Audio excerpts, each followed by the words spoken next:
Hello everybody, Skax here and welcome to a match review of the Arsenal versus Ostersunds second leg Europa League tie. What a game, guys. We just played absolutely terrible from start to finish. Ostersunds were far and above the better team. They wanted to win that game. We were just so slow, so lethargic, and to be honest, I don't know how we made it through. I seriously do not. After those terrible 2 minutes in that first half where we just absolutely vaporized. Our defence just completely vanished and they were the better team. We got outplayed by a Swedish team who literally are not even in their domestic league yet. It starts in April and we've got beat 2-1 at home. It's diabolical. How on earth can we beat Arsenal Football Club and losing to Ostersunds? No disrespect to them. They are a good team. They are a good team. We've seen across the two legs they are a very good team. But we've lost at home for the first time in ages. What the hell has happened? I just don't know where to start with analysing that game. I mean, the whole team were shocking. They just did not want to win or did not even want to be there. They thought, oh, 3-0, that's it, game's already won. And Ostersunds came to win the game. They were the better team by far. And I honestly think that Wenger just needs to go now. I mean, it is getting beyond the joke. We are becoming the biggest load of rubbish in Premier League football. We are so bad. I mean, yeah, people will say we're sitting where we are in the league, but I am so beyond frustrated, guys. I'm used to watching Arsenal from years ago, and I'm having to reference from years ago now when I talk about Arsenal, when we were actually arguably good. I mean, we are such a failure. We are just a failure club of the Premier League. We seriously are. And Mourinho maybe described us right as specialists in failure, or how Wenger is, because we just can't seem to do well. I mean, we actually progressed into the last 16 of the Europa League somehow after just scraping by, but I just don't know what to say anymore. They just bring me speechless watching Arsenal now. It just makes me speechless, and it's like that thing where, oh, they won't lose that game. Surely they won't. And you just know they will. I mean, I don't know what the score is going to be on Sunday in the Carabao Cup final. I really have no clue what's going to happen there. There's no optimism for me and Arsenal anymore. I'm a very optimistic person normally, but with Arsenal, there's no optimism there anymore. I'm just completely surprised when we win games. I seriously am. Congratulations to Ostersunds, though. They played far and above the better football, and they are deserved of that win. They played very, very well, and they could have easily won that game. I mean, if they would have scored the penalty in that first leg, we would have been out of that tie, I think.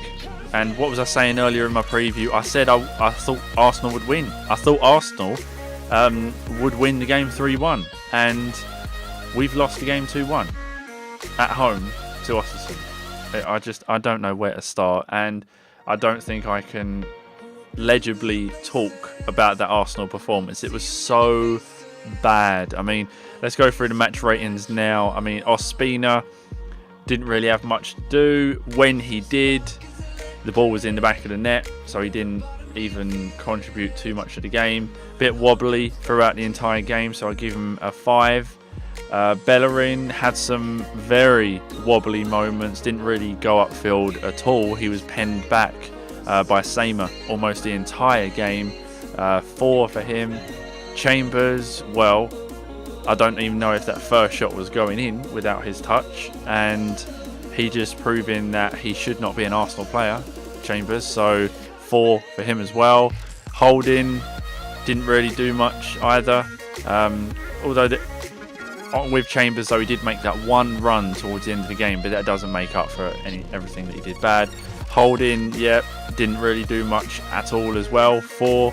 Kolasinac with the goal that pretty much, I think, held them out and made them believe they weren't going to progress. So if he wouldn't have scored, I think they would have been all over us and they probably would have went through. So he did score. He didn't play too badly. I mean, he was at fault for them getting in for that first goal, but I can't judge him too harshly on that, because he did get us back in the game in that second half, being in the right position, which Welbeck was not. 1 point in the game in the right position. He was always 2 yards one way, 2 yards the other way. So Kolasinac gets a 6, just about scrapes a 6.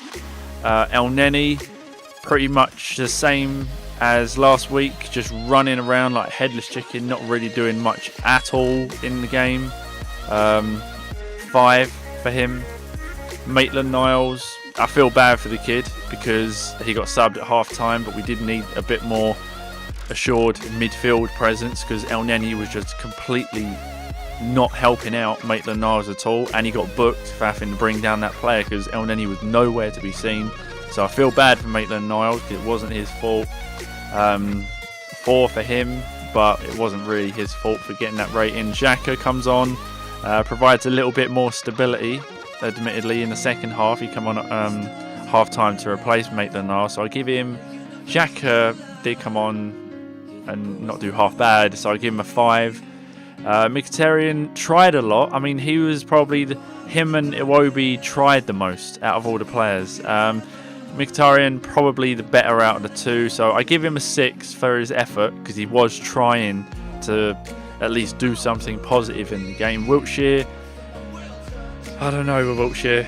Everything he was trying just did not really go well, so Wiltshire gets a 5. Willock just slipped over a few times, so I can't really judge him. Didn't really do anything. That one chance he had towards the end of the game, didn't really do anything with that. Iwobi tried a lot, went off with cramp right at the end of the game, got replaced by Reece Nelson in injury time. Didn't really offer much, to be honest. He created a few little chances here and there. 5 for him. And Welbeck, you get a 2 match rating, because you are absolutely shocking. You had a few chances and you scuffed and missed all of them. I mean, what the hell was he doing on that header? That header, when the ball come in the box, Giroud would have buried that bottom corner. He would have attacked the ball, but Welbeck just sort of like cushioned it into the goalkeeper's hands. It was just absolutely terrible. Oh, I just don't know where to start with Welbeck and him being an Arsenal player. Because he is not an Arsenal player by any stretch of the imagination. And it was just such a poor performance across the board. It really, really was. It just such a poor display. Ostersunds deserved the win. They were much the better team. Their goalkeeper is not that good. Come on, let's be honest though, guys. He is really making a lot of mistakes. So I advise them to get a better goalkeeper. And their players are not too bad. I mean, I do like that Papagiannopoulos at the back. Petson is really good. Who else is there? They got Aish, was fairly good as well. And Nori Samer was making Bellerin look original. He really, really was at the back. And Godos, their best player, without a doubt. Hopkett put in a shift as well. But Godos is definitely their main player. And they are one of what looked like the best teams that we played against all season. They really are. And I don't know how we got through. So, pretty poor display. But we do get through to the round of 16 in the Europa League. You watch in the draw tomorrow, we get AC Milan. I can't see anyone else but AC Milan in that draw for us. But yeah, we do make it through at the end of the day. So we can't be that down, I guess. But we just about scraped past. We just about got through. And it's just a relief that we actually won that game and end up getting into the next round. It seriously is. Thank you so much for watching, guys. That was the end of a very disappointing night of football for us as Arsenal fans, and what we've come to get used to under the reign of Wenger lately in the last few years. So, yeah, more years of Wenger, please. That's it for this match for you guys. Hopefully on Sunday we'll be talking about a lot more positive things with a cup win, although I can't really see it against a high-flying Manchester City team. Oh, can it get any worse than this, guys? Thank you so much for watching. I've been Skax. You guys have been awesome. And yeah, I'll see you next time with another video.